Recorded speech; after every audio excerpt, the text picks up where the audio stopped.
JM De Guzman, certified kapamilya pa rin. Tingnan ang mga detalye.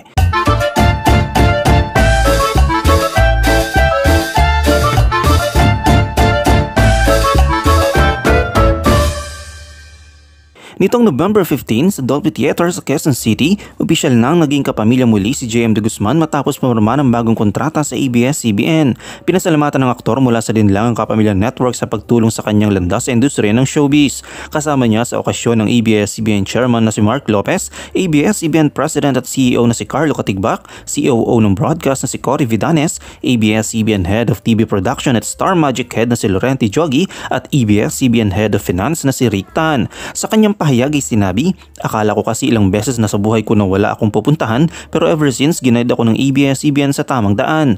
Pagkatapos ng kanyang pagpirma ng kontrata, bukas si JM sa pagsagot sa ilang mga tanong mula sa media sa isang press conference. Sa panayam, ibinahagi ng aktor na nais siyang makatrabaho ang ilang artista tulad ni Maha Salvador, Ann Curtis, RC Munoz at Angelica Panganiban sa industry ng showbiz kasamang iba pa.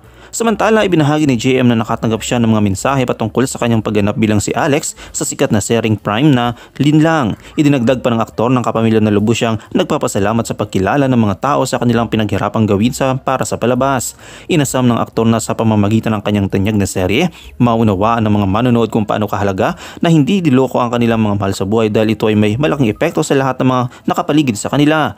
Kasama si JM sa pinakabagong mga kapamilya actor na nag-renew ng kanilang kontrata sa ABS-CBN, kasunod din na Regine Velasquez, Richard Gutierrez, Kyle Echari, Seth Fidelin at Janine Gutierrez. Samantala nitong nakaraan, matatandaan na mukhang nakahanap na ng babaeng mamahalin ng kapamilya actor na si JM De Guzman. Kitang-kita ito kung gaano ka consistent si JM sa pagsuyo at panliligaw kay Donalyn Bartolome. Ayon kay JM, bagamat hindi nila pinag-uusapan ang issue ng bashing kapag may nambabash si Donalyn sa online content na ina-upload nito, ay pinaparamdam naman daw niya na sa dalaga na nasa tabi siya nito na handang makinig at dumamay sa kanya.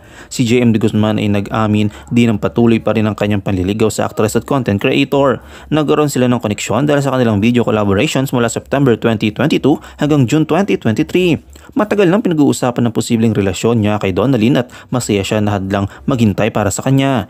Tinanong siya kung ano ang mga katangian ni Donalyn na kanyang hilahangaan at patuloy niyang sinusuyo.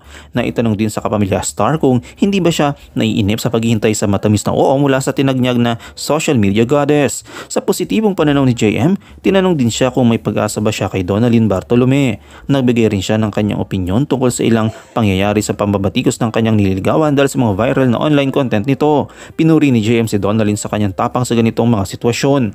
Sa ngayon, nagpapasalamat ang aktor sa magandang pagtanggap ng mga manonood sa kanilang romantic drama na pelikula kasama si Alessandro De Rossi na may title na What If, na kamakailan lang inanguna sa Netflix Philippines.